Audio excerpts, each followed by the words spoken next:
Face à l'augmentation du nombre de cas de Covid-19, les habitants de la ville allemande de Berchtesgaden, dans les Alpes, vont devoir rester chez eux autant que possible pendant au moins 2 semaines dès ce mardi. Les commerces de détail restent ouverts, mais les bars, les restaurants, les écoles et les jardins d'enfants sont fermés.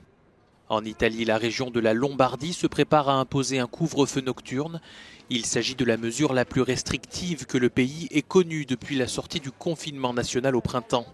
De 23h à 5h du matin, les habitants devront rester chez eux, une nouvelle règle qui entrera en application dans la nuit de jeudi à vendredi et qui devrait durer jusqu'au 13 novembre. La région de Campanie est également concernée. Les virus respiratoires n'ont pas de jambes, ce sont les gens qui les propagent. La Lombardie est une région très dynamique, très active, avec beaucoup de population et une grande concentration dans les villes. Faire beaucoup de choses, voir beaucoup de gens, avoir beaucoup d'activités de travail et de rencontres facilite la propagation du virus. Au Royaume-Uni, la ville de Manchester s'est vue imposer à partir de vendredi des restrictions drastiques malgré l'opposition des élus locaux. La ville passe en niveau d'alerte très élevé, comme la région de Liverpool. Le Royaume-Uni est le pays le plus endeuillé d'Europe par la pandémie, avec presque 44 000 morts.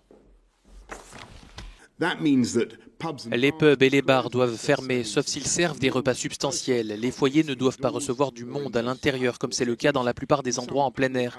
Dans certains espaces publics extérieurs, les regroupements doivent se limiter à 6 personnes.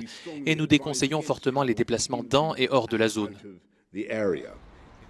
En Espagne, le gouvernement envisage d'instaurer un couvre-feu national pour freiner la hausse des cas de Covid qui devrait atteindre 1 million cette semaine. Cette carte montre le taux d'incidence du Covid avec plus de 300 cas pour 100 000 habitants dans la plupart des régions. Madrid fait déjà l'objet d'un bouclage partiel depuis le 9 octobre. La région de la Navarre et quelques villes espagnoles sont également soumises à un régime restrictif.